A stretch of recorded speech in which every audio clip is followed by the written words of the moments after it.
Telah hadir bersama kita Ibu Titis.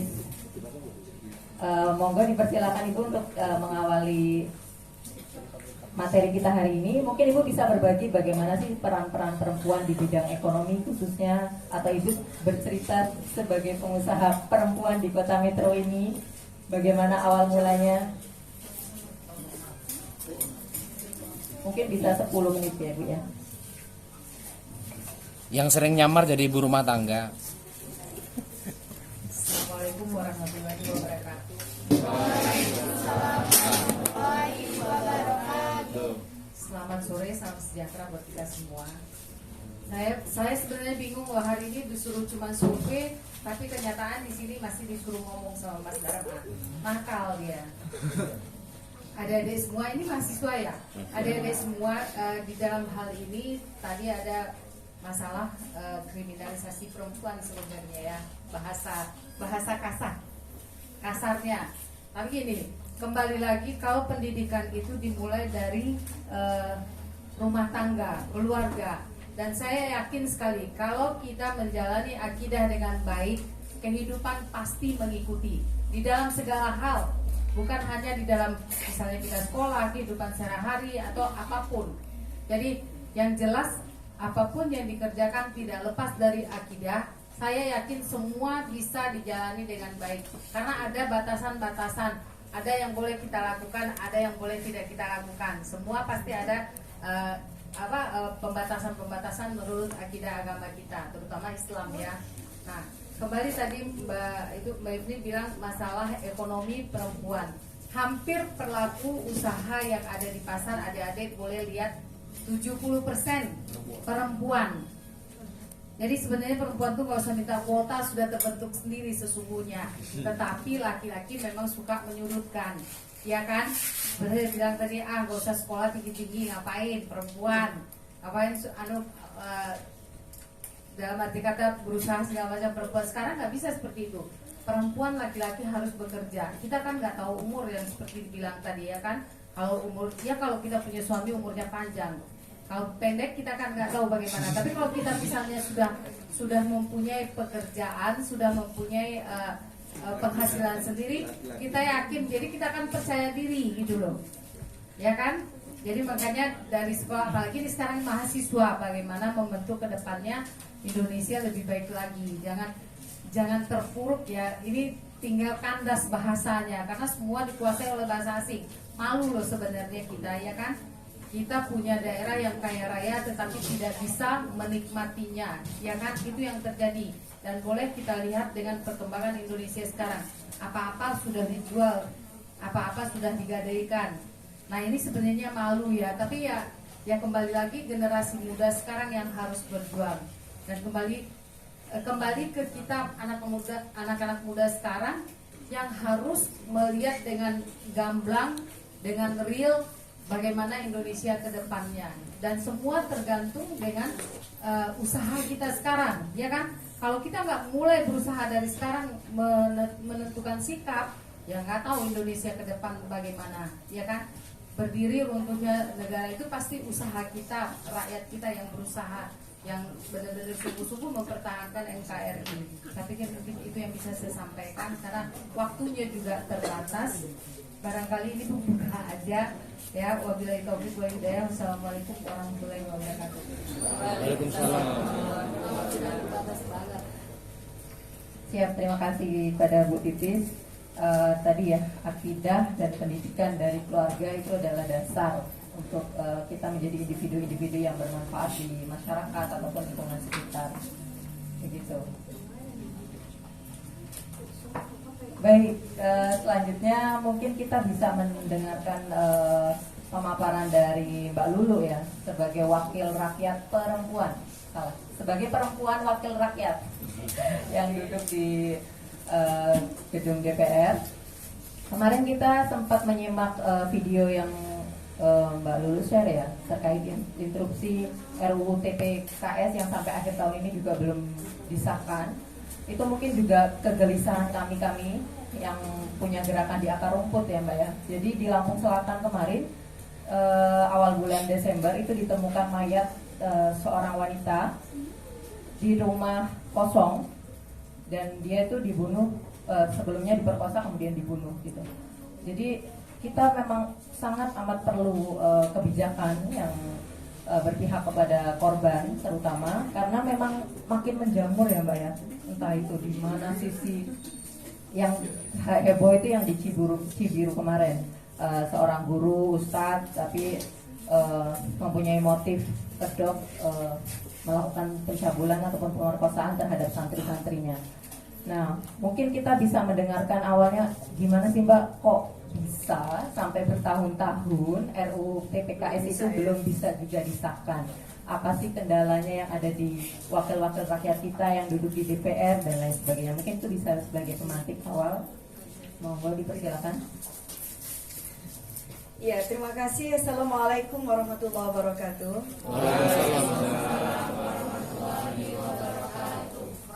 Ini dari moderator sampai juga Ibu Titi dan sahabat-sahabat muda semuanya yang saya banggakan, saya hormati, kita cintai ya. Saya senang sekali ini diundang di sini. Kayaknya telat ini, kenapa baru sekarang diundang ke sini, dan kebetulan ikut merayakan juga Muktamar NU. Kebetulan nanti di Muktamar NU saya ada di tim anggota tim rekomendasi, yang mana salah satu usulan dari rekomendasi kita di Muktamar NU juga kebetulan untuk memperkuat dukungan ya untuk RUU TPKS, juga RUU pelindungan pekerja rumah tangga, juga inisiasi RUU baru yang terkait dengan isu kesejahteraan ibu dan anak. Sahabat-sahabat yang saya hormatin, saya berharap bahwa sedikit atau banyak teman-teman muda ini sudah mendapatkan informasi yang terkait dengan pentingnya RUU tindak pidana kekerasan seksual, dan sebaliknya saya tidak berharap bahwa informasi yang teman-teman muda terima justru adalah informasi yang kira-kira kontra terhadap RUU TPKS ini. Karena memang yang namanya produk politik itu selalu ada dua dimensi ya.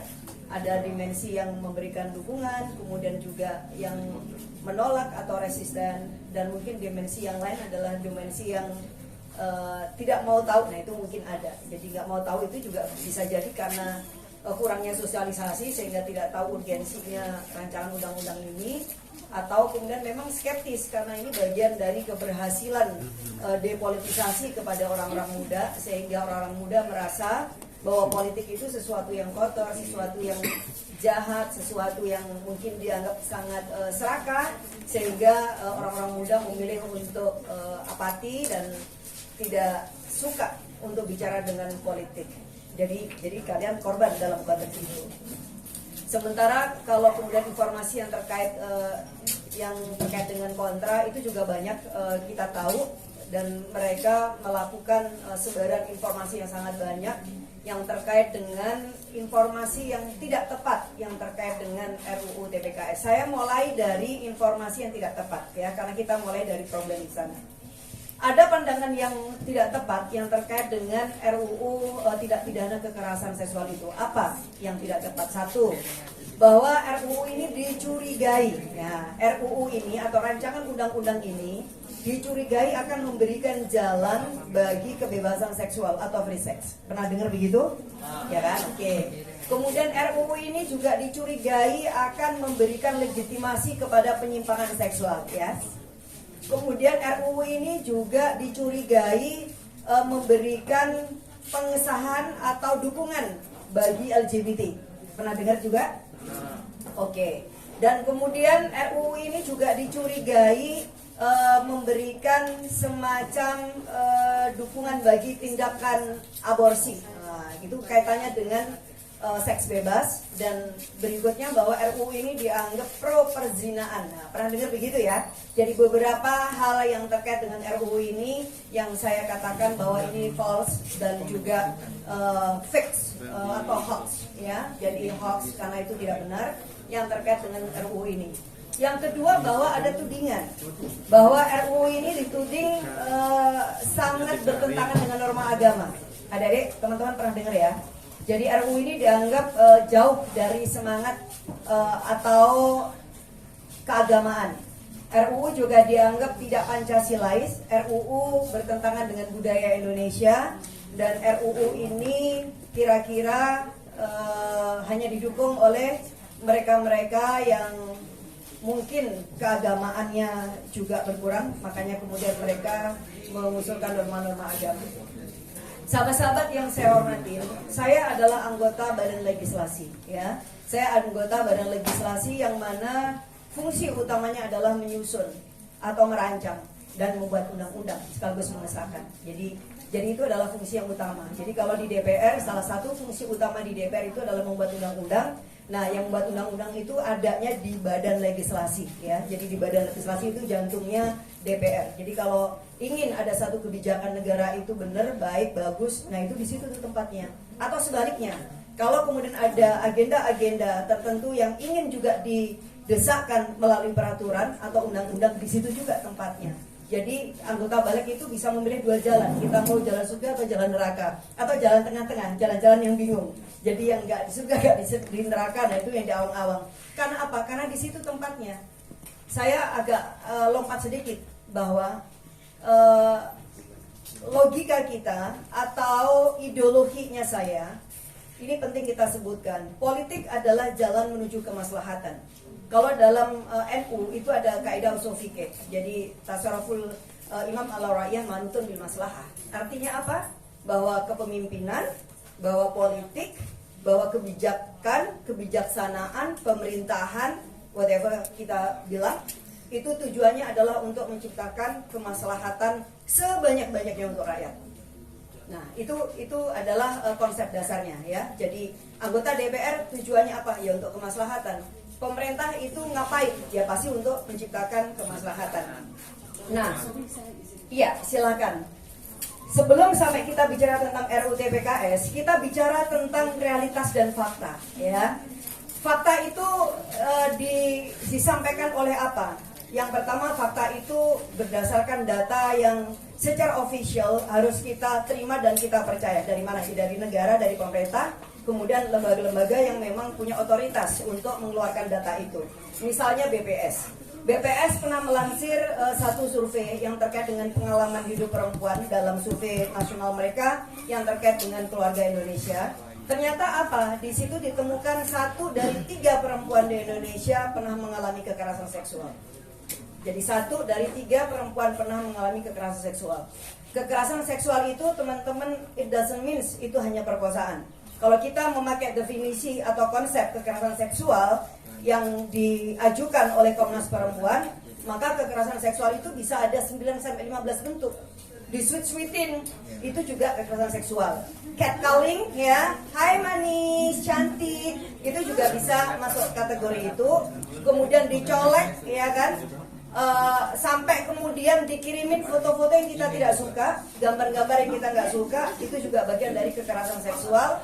Sampai kemudian pelecehan yang baik itu verbal, non-verbal, kemudian juga perkosaan, sampai kemudian pemaksaan hubungan seksual, sampai juga pemaksaan aborsi seperti yang kemarin ada mahasiswi meninggal dunia karena bunuh diri karena sebelumnya dia harus dipaksa melakukan aborsi berkali-kali, ya kan?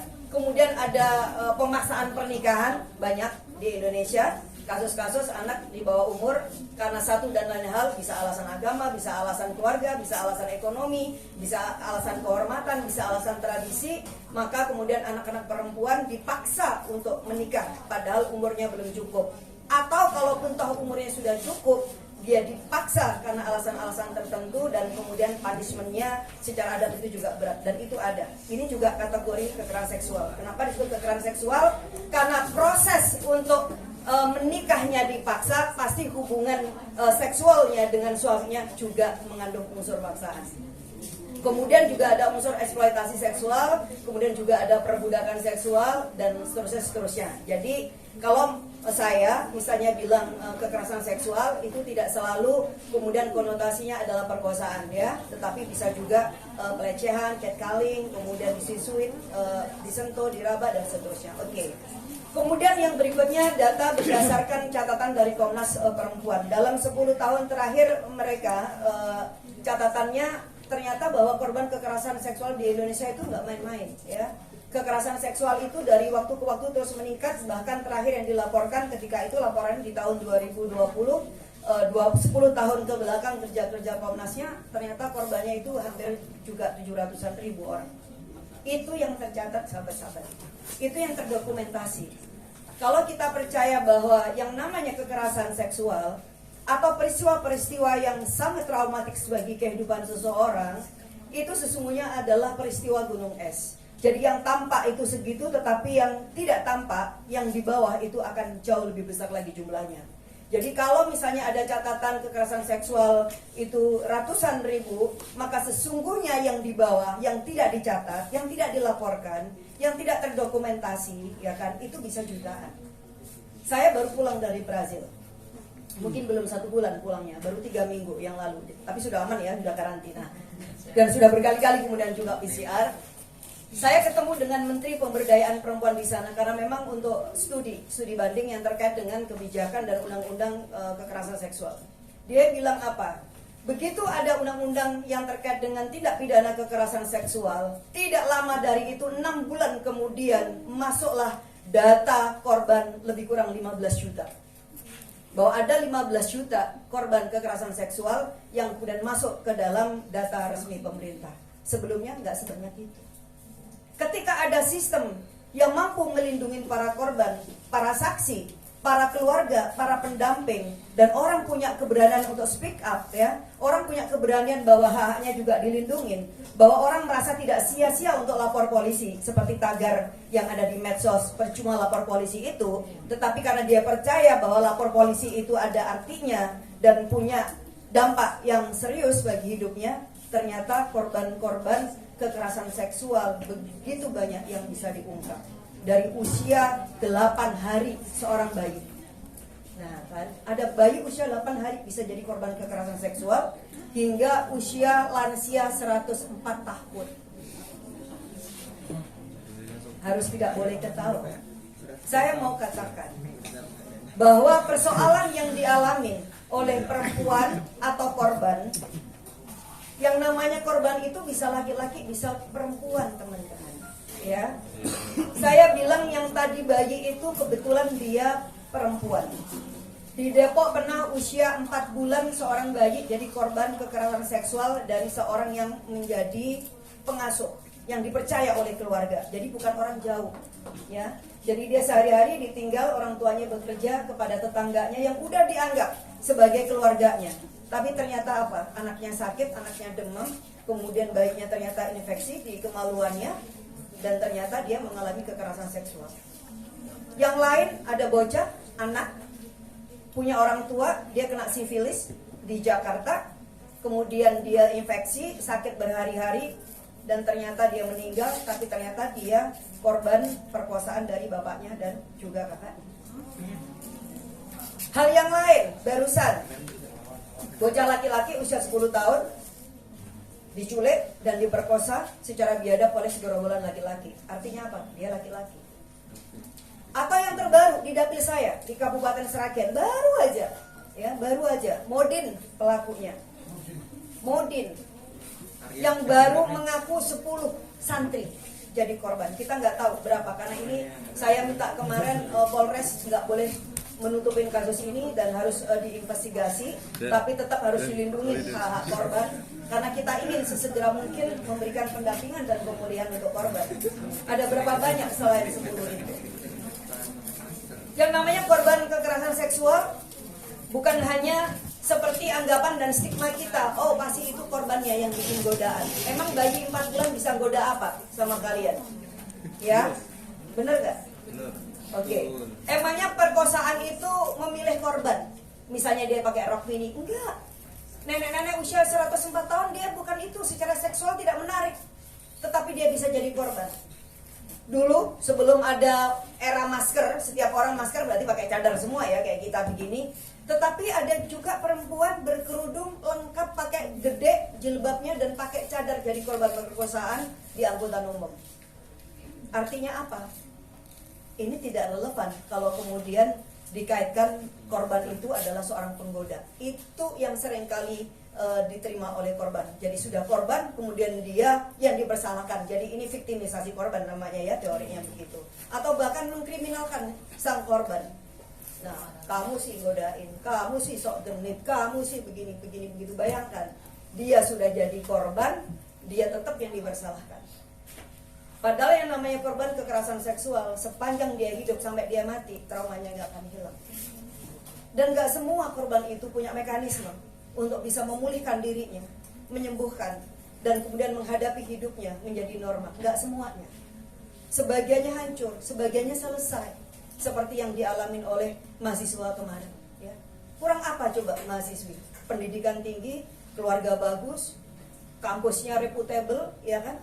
Kampus ternama, tetapi tidak semua yang namanya korban punya sistem dan mekanisme untuk bisa menghadapi kasus kekerasan itu, sehingga kemudian tidak jarang dan bahkan sebagian besarnya mereka harus pelan-pelan menuju proses penghancuran. Kenapa? Karena ketika dia menjadi korban, dia sendirian. Dia tidak dipulihkan, dia tidak didampingi, dia tidak dibantu, dia tidak dikawani. Apalagi kalau kemudian korbannya dewasa, ya. Karena apa? Karena belum ada undang-undang yang mewajibkan negara untuk memberikan bantuan kepada korban sampai setingkat itu. Nah, beda dengan korbannya yang anak-anak, ya. Korban anak-anak kalau mengikuti undang-undang perlindungan anak itu iya. Jadi kalau korbannya anak-anak akan ada bantuan untuk pemulihan psikis dan didampingin oleh ahli. Tetapi bagi yang dewasa bagaimana? Ya seperti nasibnya si mahasiswa ini. Dan kita tidak tahu kapan kemudian kita jadi korban. Karena apa? Karena situasi kejadian kekerasan bisa kapan aja dan bisa di mana saja. Bisa di luar, di tempat sepi, bisa juga di tempat ramai, di kereta api yang orang banyak, bisa mengalami pelecehan seksual. Bisa juga di kampus, tempat di mana kita semuanya menuntut ilmu, juga bisa ada mahasiswa diperkosa dan dibunuh. Ya, di UI ada kasus seperti itu, dan juga di beberapa tempat lain, termasuk juga di UIN Jakarta, mahasiswi diperkosa meninggal. Yang kemudian ada juga yang di kosnya didatengin oleh penjahat, kemudian diperkosa dan kemudian meninggal. Kejadian kekerasan seksual bisa terjadi di dalam rumah, yang dilakukan oleh orang terdekat, bisa bapak, bisa saudara, bisa paman, bisa siapa aja. Bisa juga di tempat-tempat ibadah, bisa di masjid, bisa di pesantren, bisa di gereja, bisa dimanapun. Di NTT waktu itu kasusnya eksploitasi seksual dilakukan oleh seorang pendeta. Yang kemarin rame-rame dilakukan oleh guru agama. Bukan hanya eksploitasi seksual, tapi juga eksploitasi ekonomi, ya kan? Kemudian memanfaatkan bantuan untuk melakukan kejahatan secara berulang kepada para korban-korbannya. Nah, saya kira sahabat-sahabat, dari situasi yang sebegitu, mengingat bahwa jumlah korban itu tidak semakin sedikit, bahwa yang namanya korban juga tidak pandang usia dari mulai bayi sampai usia lansia, korban bisa laki-laki dan juga perempuan. Bahkan laki-laki dewasa pun bisa mengalami korban kekerasan seksual tanpa dia harus dicurigai memiliki orientasi seksual yang berbeda. Selama ini orang selalu berpikir bahwa kalau laki-laki dewasa mengalami kekerasan seksual berarti dia gay dong. Enggak. Yang tempo hari bekerja di komisi informasi, dia tidak punya orientasi seksual yang berbeda, laki suka laki, tapi dia mengalami pelecehan seksual dan mengalami pelecehan martabat oleh rekan kerja dia. Karena apa? Untuk jadi bahan guyonan dan bahan kesenangan aja. Mereka bukan pasangan gay, ini bukan gerombolan gay, tetapi mereka bisa melakukan pelecehan secara seksual kepada laki-laki, dan laki-laki dewasa bisa jadi korban yang tidak dilakukan oleh pasangan gay. Jadi tidak selalu ada hubungannya dan kaitannya, ya. Jadi karena jumlahnya ini semakin meningkat dan kondisinya sekarang ini dalam status merah, udah sangat darurat. Sementara payung hukum kita belum sangat memadai untuk memenuhi hak-hak para korban, karena yang dipakai baru KUHP, ya.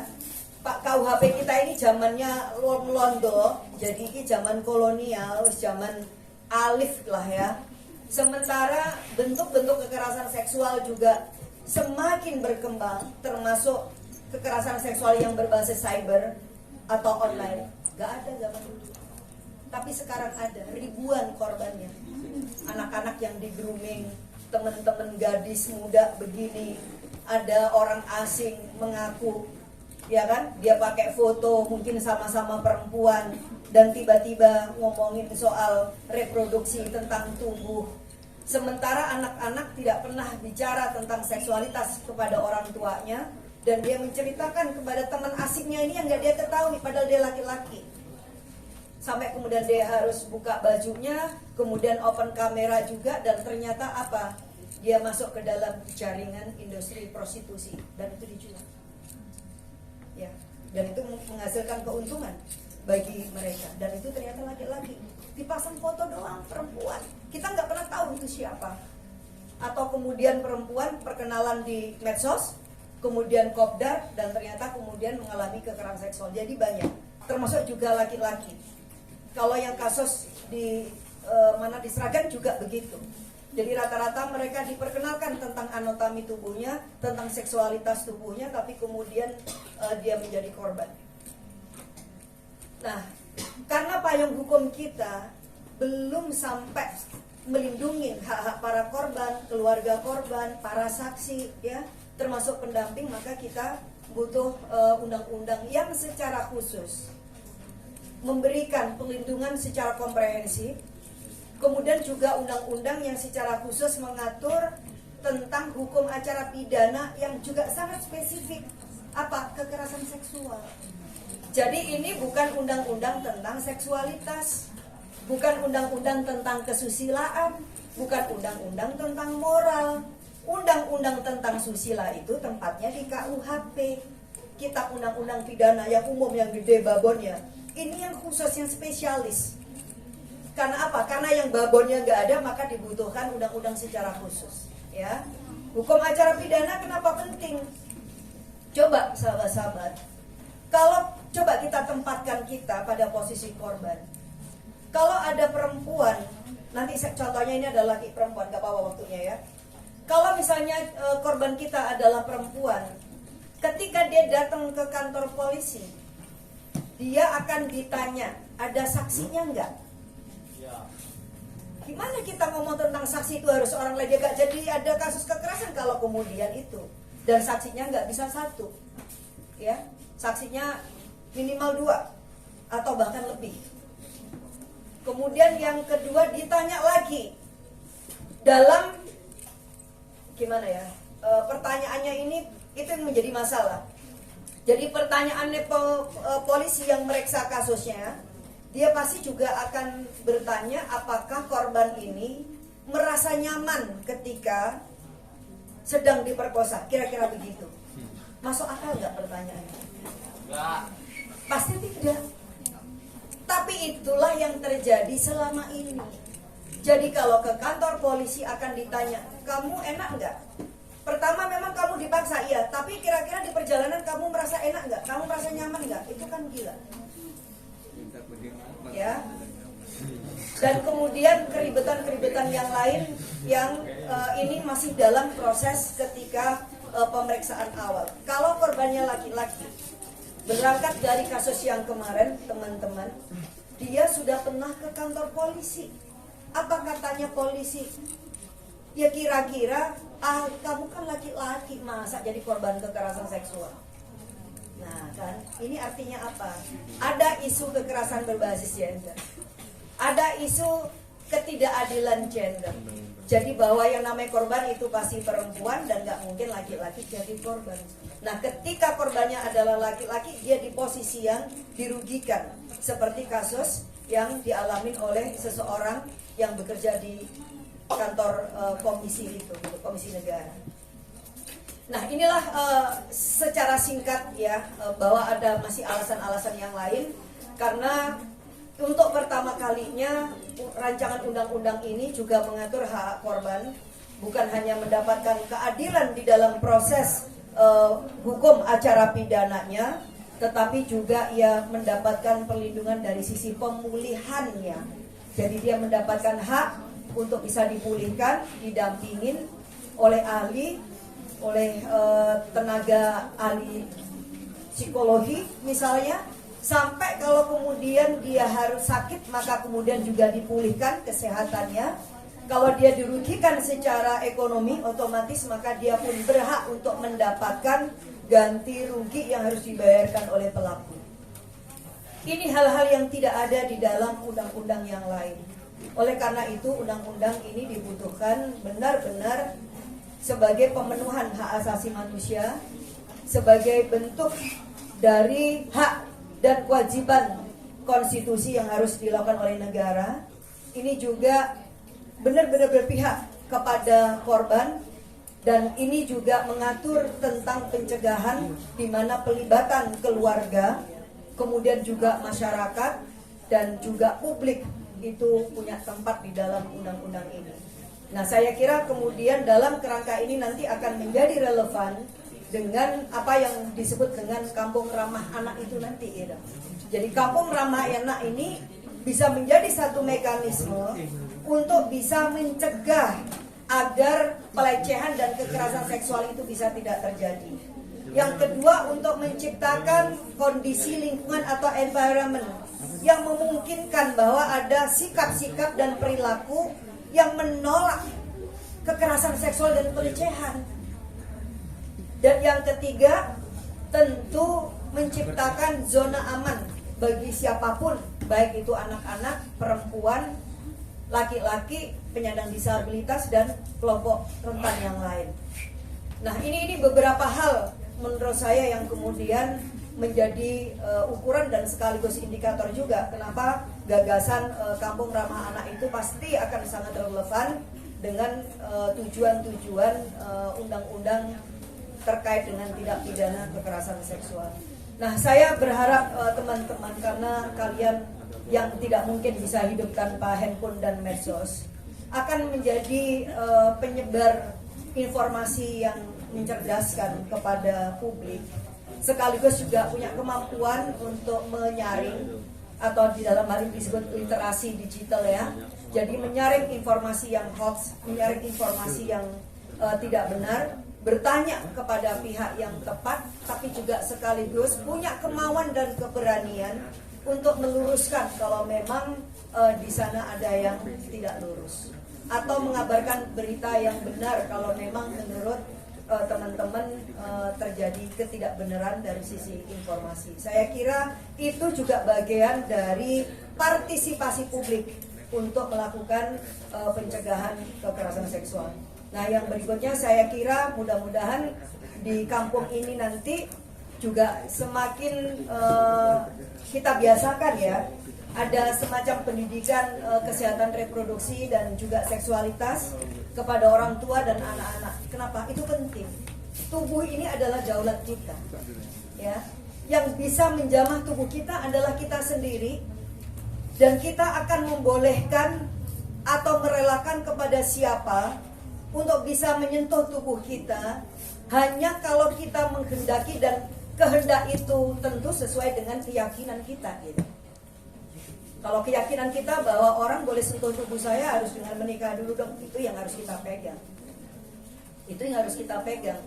Walaupun saya bilang, walaupun jangan lupa bahwa pernikahan tidak berarti itu melegalkan kekerasan, baik itu kekerasan domestik ataupun kekerasan seksual. Jadi kenapa kemudian persetujuan itu menjadi penting, bahkan di dalam Islam pun juga diakui. Contoh, ya, contoh sederhana aja. Bagaimana di dalam Al-Quran bagi yang muslim, pernah kan dengar misalnya ayat, gaulilah istrimu dengan cara yang baik, dengan menyenangkan, bukan digebukin, bukan dengan dimaki-maki, atau dimaki-maki dulu baru kemudian digauli, enggak, ya. Justru itu yang harus kita ingat, jadi digaulin, bercinta dengan istri kita, suami kita, dengan cara yang baik, dengan cara yang indah, dari manapun. Artinya tidak mesti old fashion, bisa macam-macam, tetapi yang tidak diperbolehkan adalah dengan menyakiti dan tentu jalan yang dilarang oleh Tuhan. Tapi selebihnya apa? Dengan rahmat, dengan cinta. Nah, ini yang harus menjadi pegangan bagi kita semua. Karena apa? Karena kasus kekerasan seksual juga bisa terjadi di dalam rumah tangga. Dan ternyata ada juga pelakunya suami kepada istrinya. Nah, inilah yang kemarin ditentang oleh kelompok-kelompok yang nentang. Alasannya apa? Kalau udah nikah ya udah, itu kayak apa aja boleh. Kita bilang ya itu nggak bener. Kita menikah, kita tetap anaknya orang tua juga ya. Gak ada alasan kemudian lu gebukin gue. Apa urusannya orang tua aja dilarang, diharamkan untuk memukul anaknya atau menyakitin anaknya. Apalagi kemudian orang yang hanya karena punya selembar perjanjian akad pernikahan kemudian dia melakukan kekerasan. Nah, saya kira hal-hal semacam ini mudah-mudahan menjadi pengetahuan baru dan semangat buat teman-teman muda. Banyak hal yang harus kita pelajarin. Untuk apa? Untuk memperkuat, untuk empower yourself, ya, untuk memperkuat dirimu sendiri, untuk bisa menumbuhkan otonomi kita, bahwa kita ini punya daulat. Kamu yang laki-laki juga begitu, bahwa engkau sebagai laki-laki punya martabat, punya kehormatan. Maka laki-laki nggak mungkin akan melecehkan perempuan. Kenapa? Karena laki-laki diajarkan juga untuk menjaga martabat itu. Begitu juga perempuan, vice versa, sama aja. Nah, saya kira itu mudah-mudahan sharing ini bisa diterima dan doakan nanti di Januari saya akan berjuang lagi agar RUU tindak pidana kekerasan seksual segera bisa disetujui di rapat paripurna menjadi RUU inisiatif. Nah, kalau sudah jadi RUU inisiatif lalu dan dibahas sama pemerintah dan mudah-mudahan nggak nyampe 1 tahun sudah bisa disahkan menjadi undang-undang. Dan itu kita tentu butuh dukungan terutama orang-orang muda, ya. Terima kasih. Wallahul muwaffiq ila aqwamit thoriq. Wassalamualaikum warahmatullahi wabarakatuh.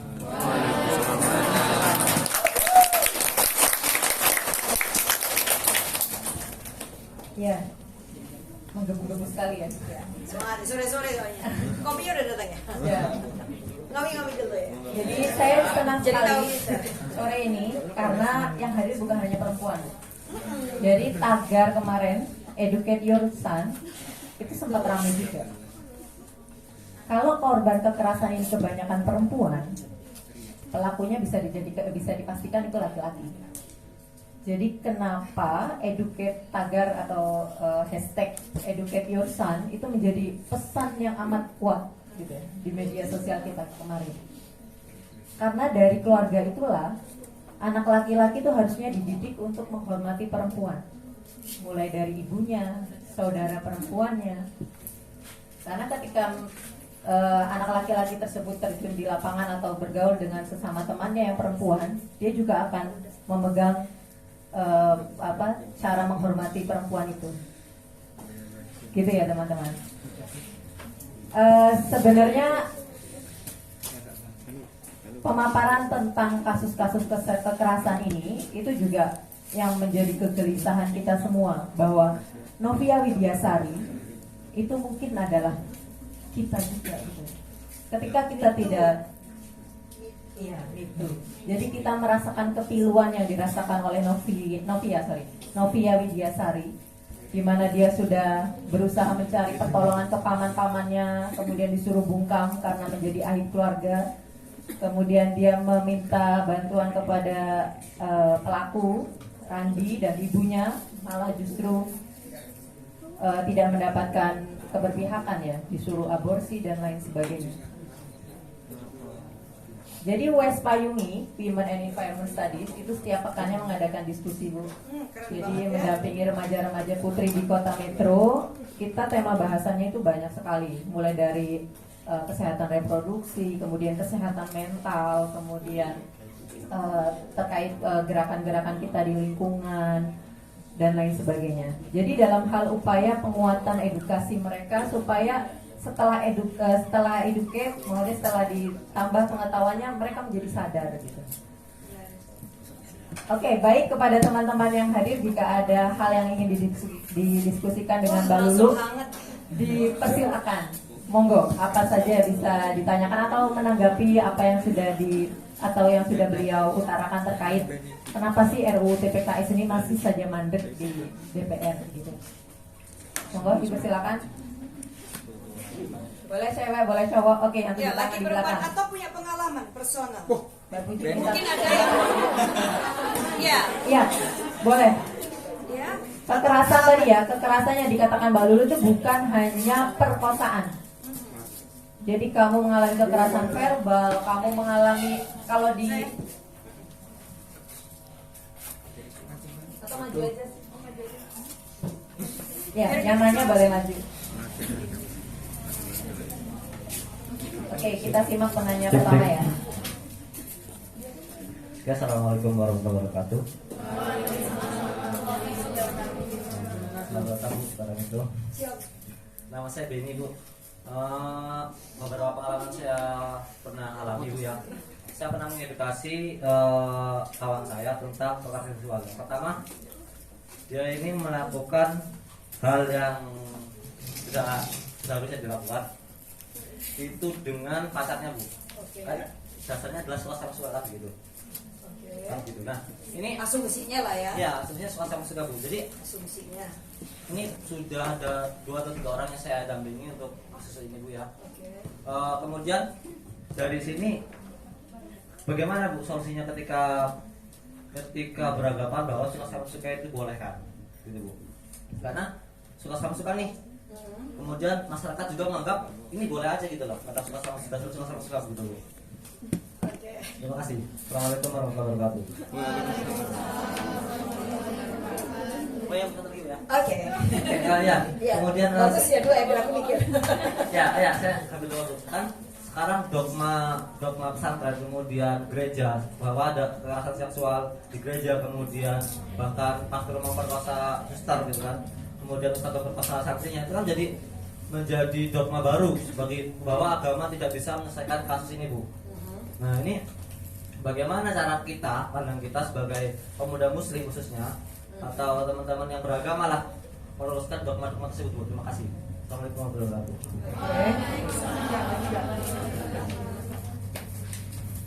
Ada yang mau merespon pertanyaannya? Yang pertama boleh. Coba, aku pengen tahu. Ada yang mau sharing atau berkontribusi? Ini forum kita bersama kan? Saya juga pengen dengar, pengen belajar dari kalian juga.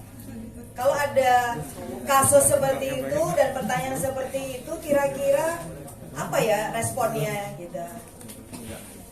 Monggo, silakan. Siap. Maju ke Oke, saya. silakan. Sini dong, Kak Keto aku. Krakatoa sama Krakatau beda ya? Oke, silakan. Kopi Krakatau.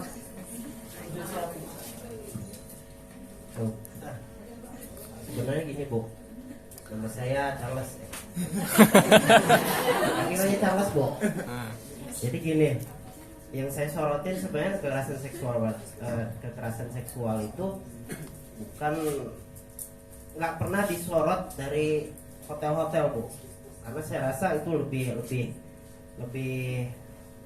lebih banyak ketimbang orang yang melakukan di kebun atau saya sebagai pengamat gitu. Justru pemerintah itu nggak pernah ada regulasi bahwa pengusaha penginapan itu menutup akses itu. Karena saya rasa kalau mau dihitung berapa jumlah kejahatan yang dilakukan, yang katanya laki-laki itu predator katanya. Yang katanya laki-laki itu predator ngelakuin di kosan atau di kebun. Saya rasa di hotel itu di ini. Nah, kalau kemudian pemerintah sendiri itu sigap, saya rasa hotel itu tempat yang paling banyak ketimbang di kota, di metro atau di kampung-kampung. Karena itu paling gampang, cuma bayar 250.000.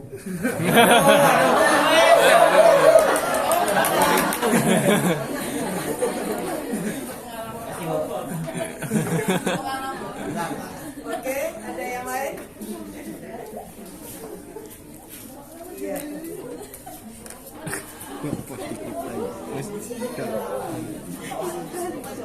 Yang lain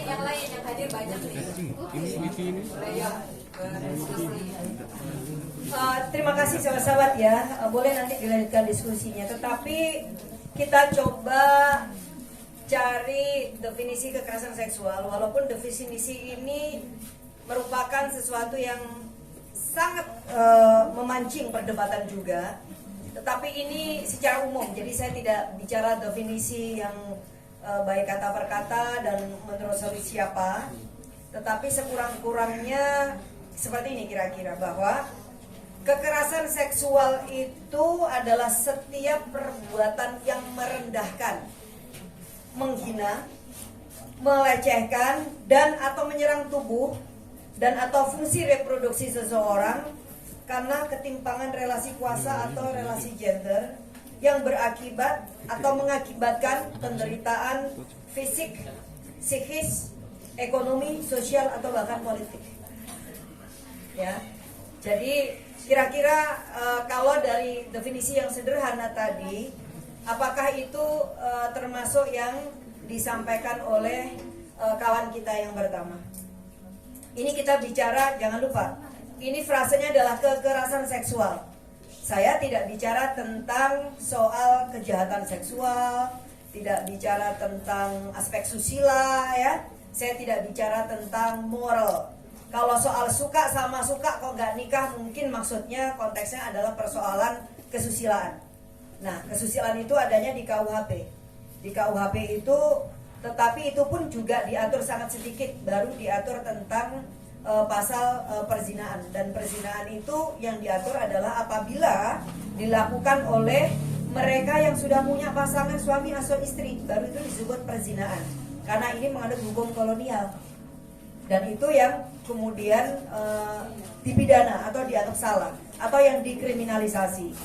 Dan KUHP tidak mengatur pasal yang menyangkut hubungan suka sama suka, ya. Jadi hubungan suka sama suka tidak diatur. Di rancangan undang-undang terkait dengan TPKS tidak mengatur hubungan yang suka sama suka. Karena ini judulnya saja sudah bicara tentang kekerasan seksual. Jadi apapun yang terkait dengan tindakan seksual, sepanjang itu kemudian dilakukan dengan tadi pemaksaan, intimidasi, dengan kekerasan, baik fisik, psikis, baik itu kemudian simbol, ya, baik itu dilakukan dengan elektronik, misalnya melalui WA macam-macam, dan itu tidak disukai, tidak dikehendaki, dan tidak diinginkan oleh seseorang, itu kekerasan seksual.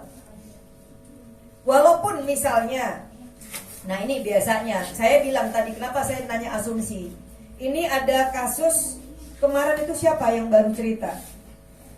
Seorang punya hubungan, pacar, ya, kemudian dia melakukan hubungan seksual. Mungkin yang pertama dianggap suka sama suka, tapi belum tentu loh.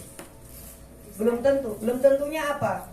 Kalau kemudian dia melakukannya justru karena kekhawatiran dia diputus, atau laki-lakinya mengancam walaupun dengan halus ataupun kasar, ya udah, kalau lu kagak mau, gue tak cari yang lain, misalnya. Itu udah masuk kekerasan.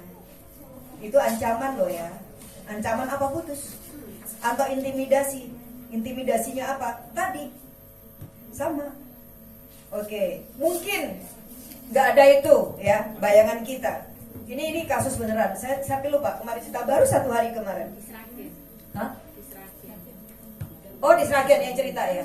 Oke. Jadi ini pasangan memang pacaran. Tetapi apa yang terjadi di tengah-tengah hubungan yang semula mungkin dia suka sama suka, ternyata terjadi eksploitasi seksual. Yang pertama suka, yang kedua perempuannya mulai merasa ini ada yang nggak bener, dia sudah menolak. Nah, ketika yang kedua atau ketiga itu pacarnya udah mulai ngancem, kalau kamu nggak mau hubungan, aku sebarin loh fotonya, loh kan? Itu yang terjadi dari mulai SMP sampai SMA. Berapa 5 tahun mengalami eksploitasi seksual oleh pacarnya. Orang mungkin melihat yang di luar itu seperti hubungan suka sama suka kan teman. seolah-olahnya. Tetapi siapa yang bisa menjelaskan bahwa itu sesungguhnya ada unsur intimidasi, bahwa dia terancam, bahwa dia tersiksa, bahwa dia tidak suka, ya si korban. Makanya kenapa kemudian dalam rancangan undang-undang ini pengalaman korban itu menjadi paradigma yang dipakai di dalam merancang undang-undang ini, pengalaman korban. Makanya kemudian dalam RUU ini hukum acara pidananya berubah secara luar biasa karena saksi itu bisa korban yang menjadi saksi. Ya dirinya. Kalau tidak dirinya atau bukan orang lain, bahkan saksi ahli. Jadi saksi ahli juga yang kemudian bisa menguatkan apakah kemudian seseorang ini menjadi korban apa tidak. Tidak mesti kemudian harus ada mata 2 atau 3 pasang mata orang yang melihat baru kemudian dianggap itu sebagai saksi adanya kasus kekerasan seksual. Ya, jadi ini memang mesti kita agak harus hati-hati. Ini yang kemudian sering kali terjadi kenapa korban diperlakukan secara tidak adil, karena kemudian digeneralisir peristiwa-peristiwanya dan kemudian bahkan dia dihakimi dan dia dituduh, ya. Dia dituduh. Nah, yang terakhir ini harus hati-hati pihak-pihak yang ingin mendesakkan agar pasal perzinaan itu juga diatur di dalam RUU TPKS bersandingan dengan RUU dengan pasal-pasal yang terkait dengan tindak kekerasan seksual. Yakinlah yang terjadi nanti akan banyak sekali justru kriminalisasi kepada korban. Jadi justru kasus kekerasan seksualnya ini tidak diangkat, tetapi justru yang dipertanyakan adalah perzinaannya. Karena apa? Karena ini dilakukan oleh pasangan yang kebetulan misalnya bukan suami istri atau kemudian yang belum menikah. Justru yang diobok-obok nanti itu di situnya. Akhirnya korban apa ya? Korban akhirnya dipidana, dikriminalisasi. Ya, kira-kira mudah-mudahan agak-agak clear ya. Jadi bisa jadi bahwa dalam satu peristiwa itu orang itu dianggap suka sama suka, itu tidak diatur di dalam rancangan undang-undang ini. Tetapi kalaupun toh ada peristiwa suka sama suka, tapi dalam perjalanannya ternyata kemudian ada unsur intimidasi, kemudian bahkan diancam, atau misalnya ia dijanjikan, dibujuk, ntar kamu saya nikahin, ntar kita begini, itu juga termasuk intimidasi, ya. Jadi itu juga bagian dari bentuk-bentuk yang memanipulasi korban sehingga dia harus melakukan hubungan seksual yang kalau itu tanpa adanya ini semuanya boleh jadi dia tidak melakukan. Paham ya?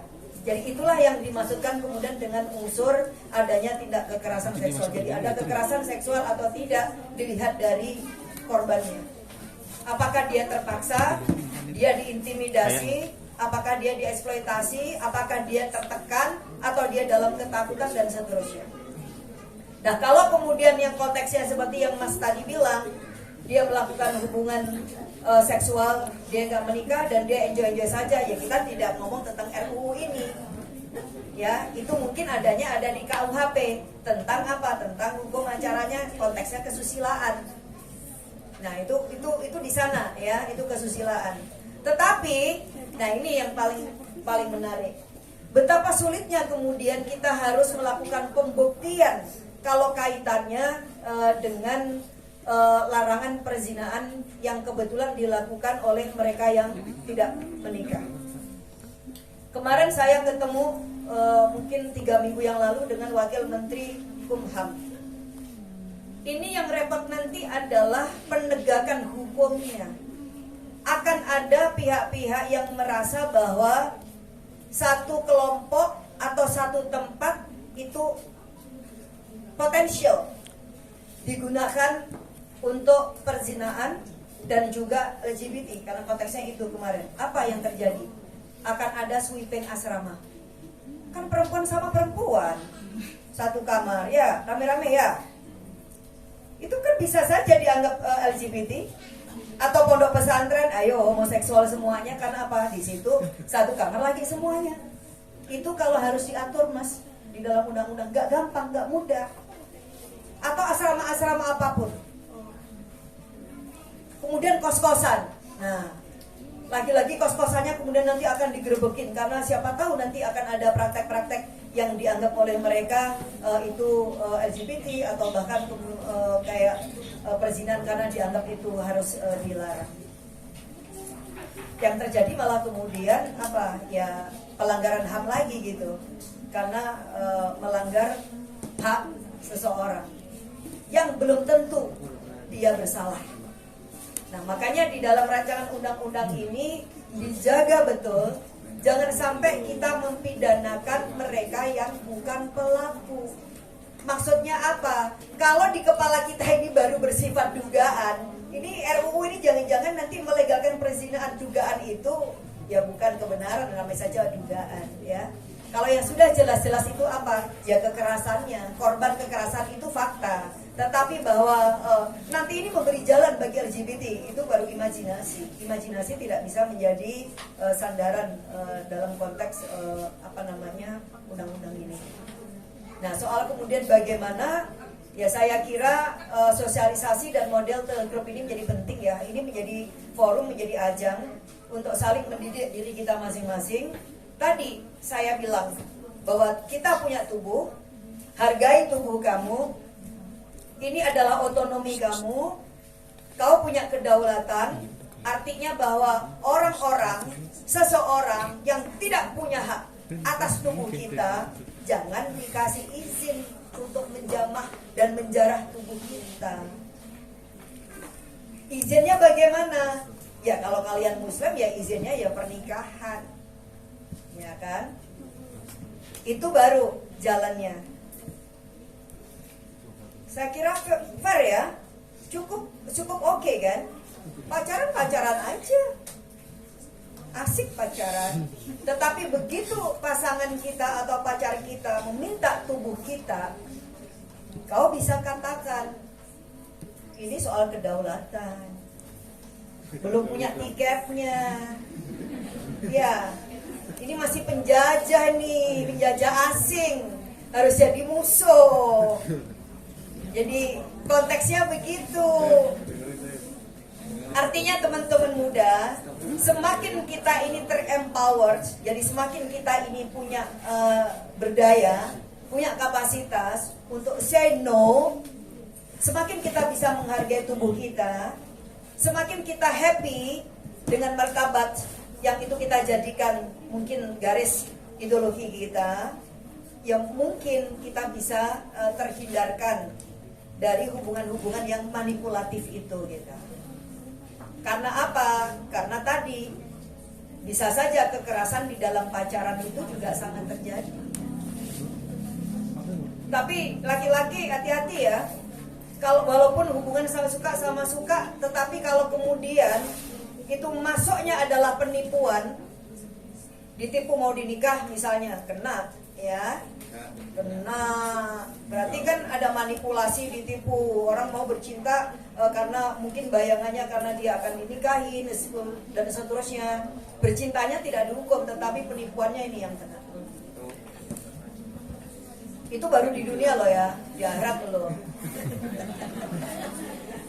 Atau kemudian digerebek secara sosial. Nah, makanya sistem sosial menjadi sangat penting dalam konteks ini soal norma-norma kesusilaan. Tetapi ini bukan bagian dari RUU tindak kekerasan seksual ya. Nah, soal norma susila dan seterusnya itu di KUHP ya. Dan sekarang sedang ada revisi KUHP. Jadi rancangan kitab undang-undang KUHP lagi dibahas di Komisi 3, bukan di Balek. Itu juga dijelaskan sangat detail. Mudah-mudahan itu nanti benar-benar bisa menjawab keresahan masyarakat, termasuk juga mereka yang menolak RUU TPKS ini. Kayaknya itu ya. Sip ya? Sip ya? Punya pacar semua?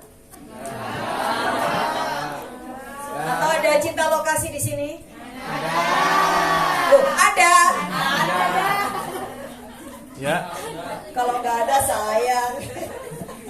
Ya, tetapin dong. Tapi itu ya. Jadi kita sehat aja orang-orang muda. Jadi gini, kenapa saya bilang kayak gitu? Karena soal seksualitas, soal relationship itu perlu untuk dibicarakan.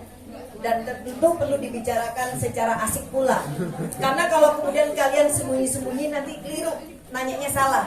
Kayak tadi Mbak Lulu yang bilang, karena dia tidak pernah bicara tentang tubuh, tidak pernah bicara tentang seksualitas, dia tidak tahu soal kesehatan reproduksi, dia tidak paham fungsi-fungsi alat reproduksinya. Ketika ada orang asing di media sosial, tiba dia curhat sebanyak-banyaknya, padahal itu grooming, padahal ini predator. Nah, keliru lagi kita nanti. Ya, mudah-mudahan di kampung ini justru ada sesi yang rutin untuk kita bicarakan. Jadi sepanjang itu konteksnya scientific, itu bagian dari kita mengenal, seperti kita mengenal juga pelajaran biologi yang lain. Itu bukan konten pornografi, dan justru kita menghargai kerja-kerja tubuh kita dan bagaimana Tuhan telah menciptakan keindahan yang luar biasa kepada tubuh kita dan fungsinya. Saya kira ini justru sangat penting untuk anak-anak muda bertanya. Banyak ya yang tersesat di jalan saat mimpi basah. Pertama, laki-laki nggak tahu nanya ke siapa karena tabu. Ya, perempuan ketika head juga begitu. Ketika kita tidak tahu bahwa tubuh ini bisa mendapatkan stimulasi dari cara apapun, kemudian banyak anak-anak muda yang justru jatuh ke dalam, terperangkap dalam situasi yang ini akan merugikan diri kita sendiri.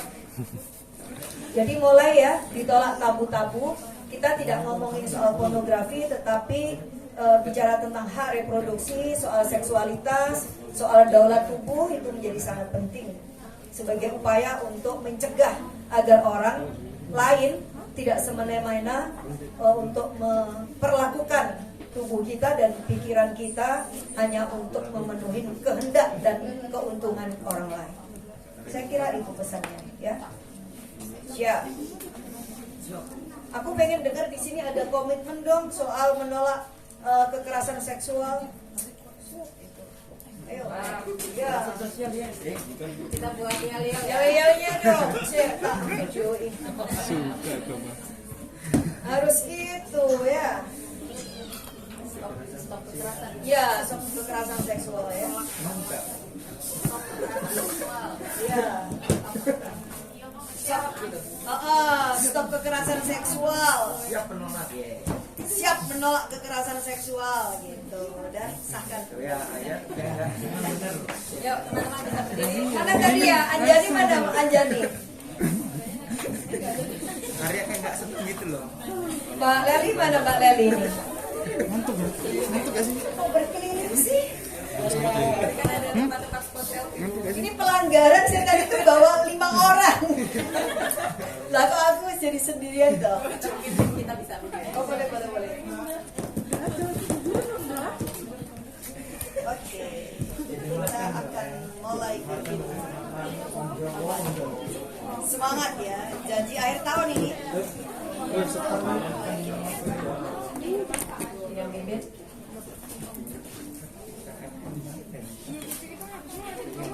Ulang, jangan saya doang, kita mau lihat semuanya dari situ. Kita aja ya. gladi dulu ya, Be ya. Oke. Saya ngopi dulu biar cerdas. Jadi kalau nanti ada seruan tolak kekerasan seksual, kalian menyilangkan tangan dan siap tolak kekerasan seksual. Ya. Betul. Terus aku besarkan undang-undang. Yes. Silakan Undang-undang PPKS. Iya. Oke. Gitu aja. Loh, oke. Kayaknya berdiri lebih oke. Ayo semangat. Gak apa-apa. Kayaknya Masnya agak di sini malah bisa dapat semua.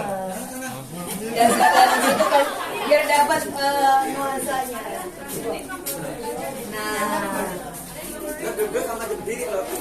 Nah, kita coba ya, kita gladi ya. Oke. 3, 2, 1. Tolak kekerasan seksual. Siap. Apa kita ulang lagi yuk. 3, 2, 1. Konsentrasi. Tolak kekerasan seksual. Siap. Tolak kekerasan seksual. Sahkan RUU TPKS. Yes.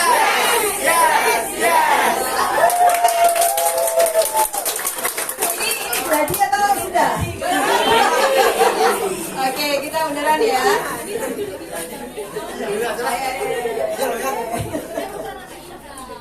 Oke.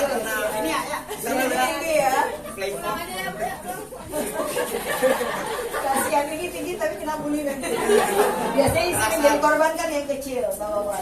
Oke. 3, 2, 1. Tolak kekerasan seksual. Siap tolak kekerasan seksual. Sahkan RUU TPKS.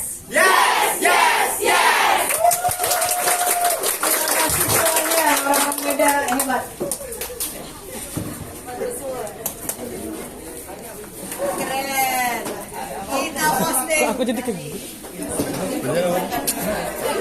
Ini kalau masih belum. Ini aku bapaknya nanti. Dia tuh emang. Oke, baik. Terima kasih teman-teman untuk komitmennya di sore yang penuh semangat ini.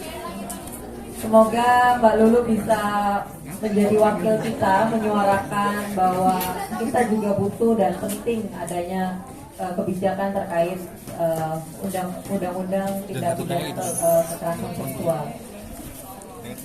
Gitu ya. Mungkin banyak hal yang bisa teman-teman peroleh hari ini, bahwa kita sebagai pemuda itu mesti aware bahwa ancaman kekerasan itu di mana saja. Kalau ada istilah tidak ada ruang aman bagi perempuan, itu mungkin betul. Karena di rumah pun itu juga banyak perempuan-perempuan teman-teman kita menjadi korban kekerasan seksual. Belum lagi anak-anak. Kalau kalian tuh sudah dewasa, adik-adik kita itu juga menjadi sasaran predator seks. Jadi kenapa di payung ini menggagas kampung ramah anak? Itu salah satunya penjagaan kita, mengaktifkan kembali fungsi sosial masyarakat kita, bahwa anak-anak ini perlu dilindungi oleh tetangga dan sekitarnya. Kita berbasiskan TPA, Bu, setiap sore.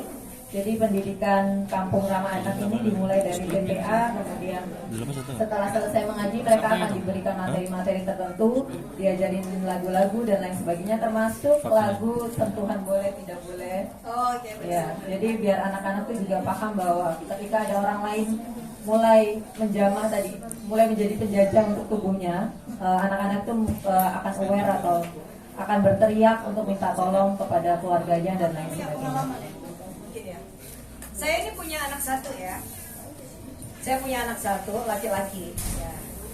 Kalau teman-teman percaya, saya itu ketika anak saya kecil, saya itu punya kekhawatiran yang sama dengan kalau misalnya saya punya anak perempuan. Terkait apa? Kekerasan seksual. Jadi ketika anak saya usia 3 tahun, 4 tahun, itu saya ajarkan betul. Jadi saya ajarkan itu mulai dari mengenal tubuhnya. Jadi kemudian siapa yang boleh memegang tubuhnya dan di batas mana. Itu padahal anakku itu laki-laki. Jadi ketika saya bilang, kalau misalnya ada orang yang memegang lutut dia ke atas, no, itu pasti tidak benar. Ya, jadi tadi saya bilang bahwa tubuh bisa punya reaksi, ya, bisa distimulasi, bisa sadar, bisa tidak sadar, dan anak kecil harus dikenalkan tentang bahwa pengalaman itu betul apa tidak betul, gitu, benar atau enggak benar. Jadi anak saya ketika usia segitu, saya hanya bilang untuk menyentuh lututnya, karena rangsangan seksual ada di sana, itu ibunya yang boleh. Kemudian naik lagi, yang pegang pahanya mamanya atau ibunya, pantatnya hanya ibunya. Ingat ya, kasus kekerasan seksual di anak-anak pasti sasarannya wilayah itu.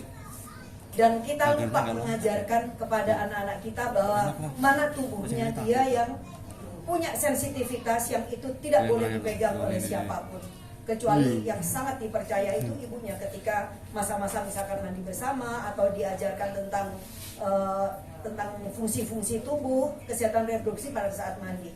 Jadi itu saya ajarkan juga ketika saya memandikan anak saya. Saya tidak mandi bareng, tetapi saya memandikan dia sambil kita ajarkan.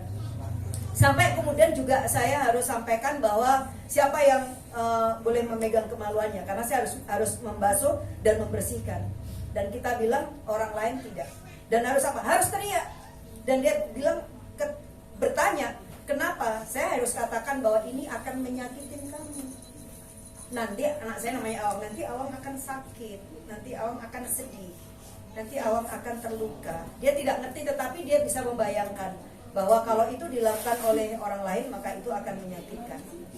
Dan saya nggak tahu apakah ini ekstrim apa tidak, tetapi sampai sekarang anak saya itu bahkan kalau tidur pun cenderung pakai celana panjang. Iya, jadi dan terutama ketika kumpul di luar itu selalu kalau pakai jin ya udah pakai jin aja, tidak mau pakai baju khusus karena itu yang kita ajarkan gitu. Jadi minimal ada tubuhnya ada self protection yang sangat kuat. Nah itu yang banyak lalai dari orang tua, dianggapnya anak laki-laki itu aman saja. No, tidak ada yang aman. Kasus kekerasan pada anak-anak justru yang terbanyak adalah kasus kekerasan seksual, dan itu juga diterima oleh laki-laki, bahkan boys, anak-anak kecil itu yang paling banyak menerima kekerasan seksual saat ini. Itu ya, jadi ayo sama-sama kita jaga, karena kelangsungan generasi yang akan datang itu ditentukan oleh masa kecil kita semuanya. Sebelum saya mengakhiri, saya punya satu pesan. Yang ini adalah pesan dari korban kekerasan seksual ketika dia usia 6 tahun. Yang mana dia bilang bahwa trauma kekerasan seksual yang dialami ketika kecil tidak akan pernah bisa selesai sampai kapanpun.